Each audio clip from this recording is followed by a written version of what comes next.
up, you know, I learned very quickly that like we plan and God laughs. And I'm a planner. Okay. I'm planning out years in advance for myself. And I had always planned on being married and having kids at a certain age. And so it was a wake up call for me to really realize that like this was no longer in my control. And I just needed to focus on being the best version of myself that I could be at that time. And so I didn't want to have the pressure of kids and my biological clock weighing on my relationship decisions. And so I decided to freeze my eggs and had to go through the egg freezing round twice, which was really difficult, really hard on the body. And I decided to document that version because I felt like I didn't know anything about it going into it because people talk about it, but really not as much as they should. And so I wanted to share everything I was learning about the process, document my journey so that I could help teach other people and help normalize something that felt so hush hush for so long. Like I remember, you know, I have friends or families who have frozen their eggs and they kept it a secret. And they kept it a secret from their friends and they kept it a secret from family.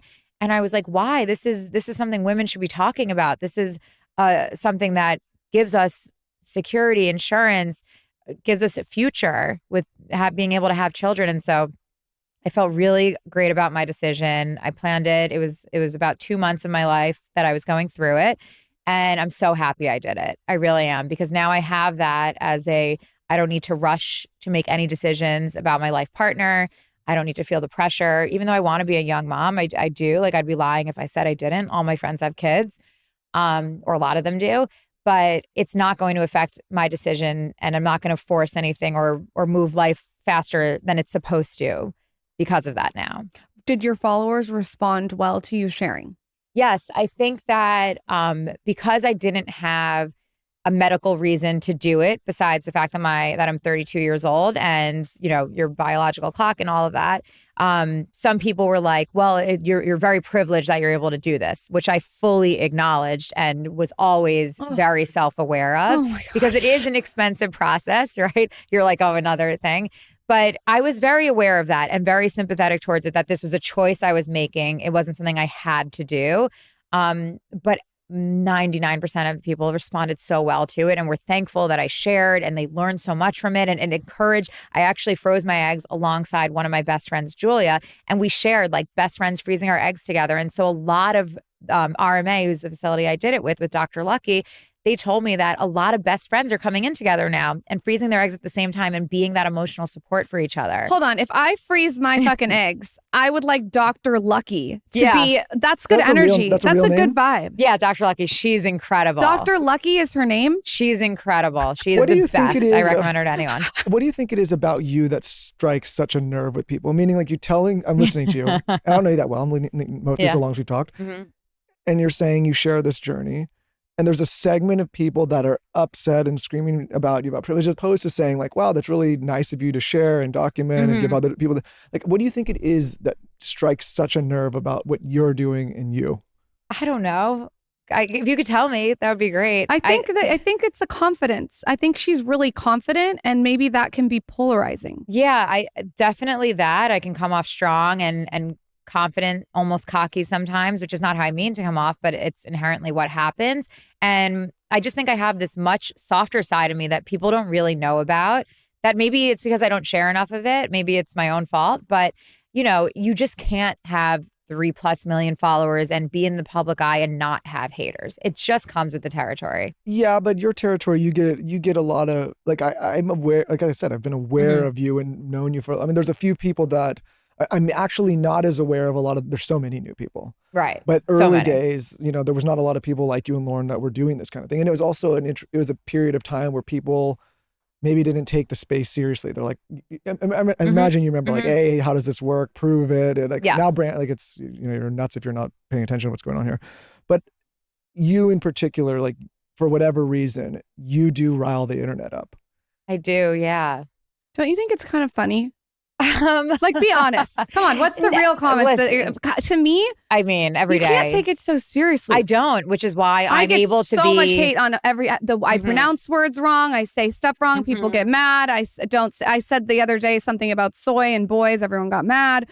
I mean, I'm to the point where I just don't give a fuck anymore. Yeah. I'm just like, this is who I am. That's if how you don't I like am. it, change the channel. But that's come with age and maturity and just being more confident in who I am on the inside, not just like this confidence that you see portrayed that you said could be polarizing. And so I don't really know exactly what it is, but anyone that meets me that takes the time to get to know me is like, oh, wow, I didn't know you were like that. And they're kind of almost surprised by it, which I'm like, that's why I wrote a book in the first place, which like, I thought would give people more of an inside look as to who I am and my upbringing and why I am the way that I am. But, going through a divorce at a really young age and how hard I had to become and emotionally strong I had to become so early on. So yeah, I don't think there's like a really like perfectly clear answer. I just think that it's something that, I always used to say like haters mean you're doing something right. So you can't do what you got to do just have that attitude and keep on moving on. It gets the views up. What's the quote? Was it Mark Twain or Oscar Wilde? Maybe this one. It says like the only thing worse than being talked about is not being talked about. Totally. Yeah, to a certain extent, for sure. I got that quote wrong. It's a similar quote, but don't worry, the internet will tell you. Yeah. Burnout. How do you avoid burnout? I think that you're the perfect person to ask this question to. What are the things that you do?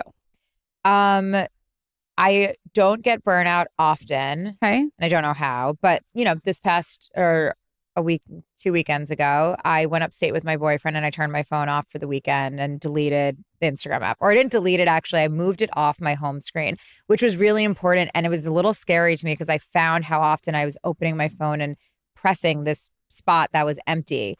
And I was like, ooh, yeah, it's time for a break. So it was 48 hours and just taking that break off social media, taking some time outside of the city to just like connect with nature, as cheesy as that sounds, actually really worked really well for me. What are the healthy habits that you're applying to this new relationship that seems like it's the one to me? Constant communication. Okay. Being really good at communicating and checking in with each other. Keeping the fun alive, date nights and prioritizing each other, prioritizing trips away, just the two of us, as much as we love a good fun group trip. And the thing that my boyfriend and I have bonded over so much is our importance of family. And he has a really close family and I have a really close family. And so we've brought our families together a lot. And that brings us so much joy. And so really like becoming a bigger family together has been something that has made us so close and really see a future together. How do you balance your friends in the city? With all you're doing, is that difficult to balance friends? I like to say, and I've always said, it's great to have a gaggle of friends. And I read this book a long, long time ago called The Gaggle. And it just means that you have lots of different pockets of friends and they don't have to be one big friend group and they don't have to all serve the same purpose. Like you can have your therapist friend, you can have your going out party friend, you can have your friend that you grab to go with you to an event or to be your wing woman somewhere, your friend that you call just to talk about your feelings, whatever.